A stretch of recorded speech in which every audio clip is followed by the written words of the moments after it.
En un mundo donde los líderes son cuestionados cada segundo, hay uno que ha logrado algo casi imposible: ser admirado por millones de ciudadanos, y también por figuras internacionales que rara vez están de acuerdo entre sí. Desde Donald Trump, pasando por Andrew Tate, hasta llegar al mismísimo Joe Rogan, cada vez son más las voces que se detienen a decir algo sobre El Salvador y sobre su presidente, Nayib Bukele. ¿Qué está haciendo este hombre para que hasta los más críticos le aplaudan? ¿Por qué se ha convertido en una figura icónica no solo en Latinoamérica, sino en todo el planeta? Hoy te traemos una recopilación única, directa y sin filtros, lo que piensan las figuras más influyentes del mundo sobre Bukele y el milagro salvadoreño.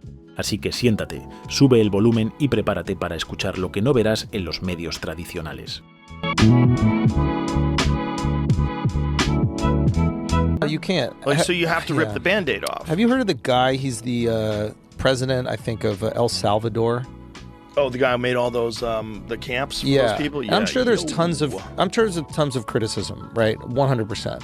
But I think El Salvador has become like the safest country in Central and South America. Yeah, there's no criminals. They're all in jail. They're all in jail. And I'm sure it's some like, there might even be like a little North Korea shit where it's like, yeah, you're not in the gang, but like your cousin is and you hang out with him and now you're in his prison. And sure. Of course. But what they've done is completely like revolutionize the country. And if you ask the other people that are not gang affiliated at all, there's this like undying support. I think he has like a 91% support rating or whatever that is. And it's like, these people feel like they got their lives back. Now, I'm sure as I'm saying, there's going to be people going like, oh, these are civil rights violations. Yeah. You know what else is also a civil rights violation? When your like city is completely run by a gang and you're terrified to let your kid leave the house. Yeah.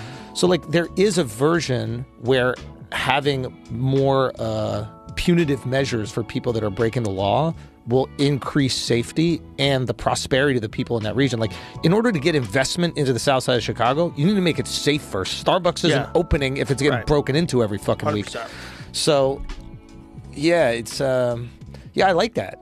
I think one of the first things you would finance is community centers. Acaba de reunirse con el presidente de El Salvador, Bukele.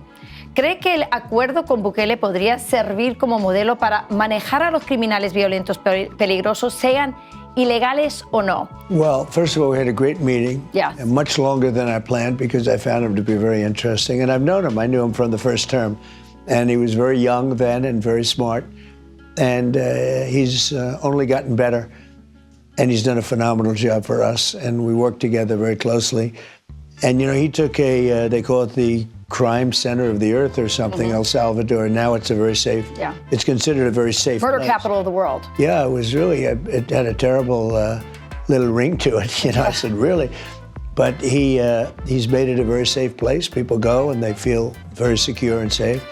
He's also built one, but other also prisons, very big ones. And we're using his system because we're getting rid of our criminals from out of the United States that were allowed to come in by Biden. You know, when you think about it, it's so hard, Rachel, to even believe. He opened up the borders and he let criminals from all over the world just pour into our country. It's not even believable. You think, I always say party of common sense or whatever, but it's not even believable. They came from all over. They came from mental institutions. They came from gangs and from drug dealerships. I mean, we have some of the biggest drug dealers in the world that he just let into our country. We have people coming from jails of all. I mean, think of it. They emptied their jails into the United States. We're getting them out. And the president is helping us with that, President Bukele. So I was very impressed with him, really very impressed. Great. Mr. Nichols, we saw each other in El Salvador and a couple of days ago. Wonderful to have seen you there for the second inaugural of President Bukele. Salvador was the murder capital of the world at one point and now is the safest country in Western Hemisphere. Not bad. But you know that Bukele was not one of your favorites. What did he do right? President Bukele and his government have implemented a comprehensive rule of law programming.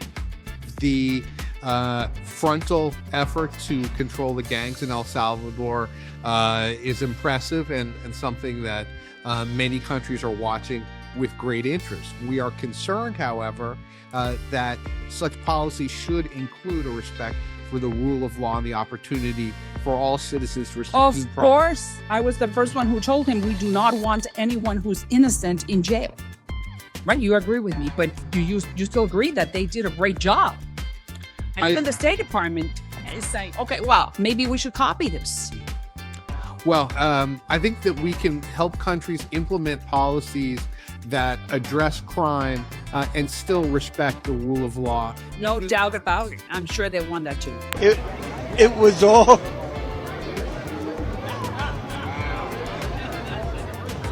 You feel emotional about what he said. It was all truth.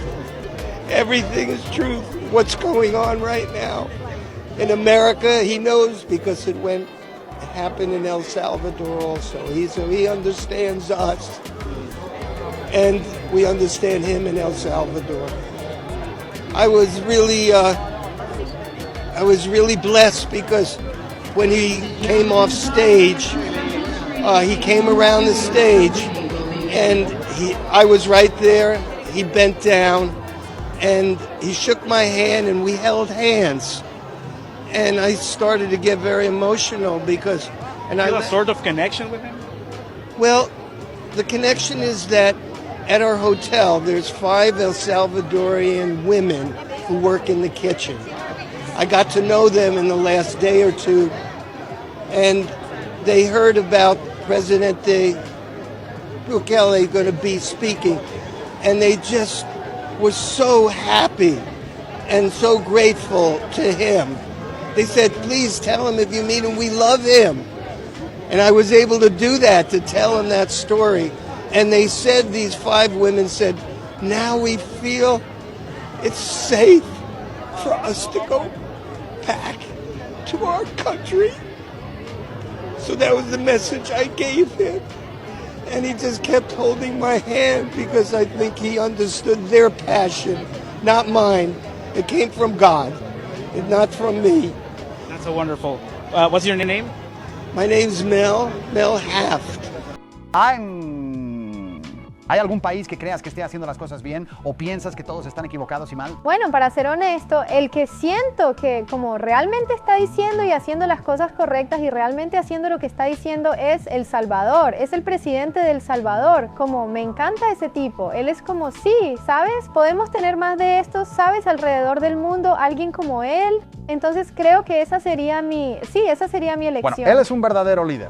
Él está realmente y es a cargo. un realizador, Y es un hacedor. y hace lo que dice, lo cual es muy raro en la política. Como... Bueno, es extremadamente raro, ¿verdad? Porque la gente se une y tienen un mandato corto y solo quieren obtener tanto dinero como puedan para sí mismos y no quieren lidiar con problemas después. Mira, Trump se unió, no hizo la mitad de las cosas que debería haber hecho y no las hizo y no encarceló a las personas que debería haber encarcelado porque pensó, bueno, tengo un imperio dentro de los Estados Unidos, sé cuán grande es la burocracia y el Estado profundo y mi presidencia va a terminar y quiero conservar la Torre Trump y continuar con mi vida. Ahora se ha dado cuenta de que no puedes razonar con estos animales rabiosos y van tras él de todos modos. Si por algún milagro él regresa, lo cual será un milagro porque lo van a manipular. Creo que quizás él opte por la táctica de tierra arrasada, porque entiende que no se puede razonar con estas personas. Pero el problema que tenemos en Occidente es que no sabemos quiénes son nuestros líderes, por lo que no tienen responsabilidad, porque no sabemos quiénes son desde un principio. El líder de El Salvador es el líder real. ¿Quién está a cargo de ti en el Reino Unido? Bueno, puedes decir Rishi Sunak si eres muy ignorante. Pero no tiene absolutamente nada que ver con él en absoluto.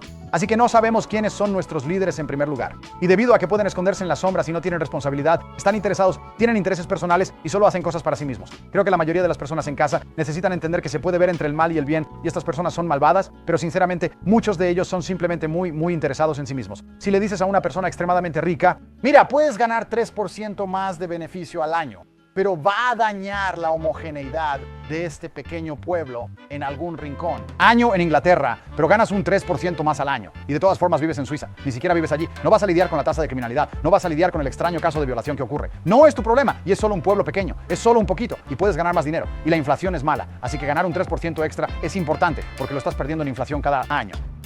Está bien. Y es el propio interés.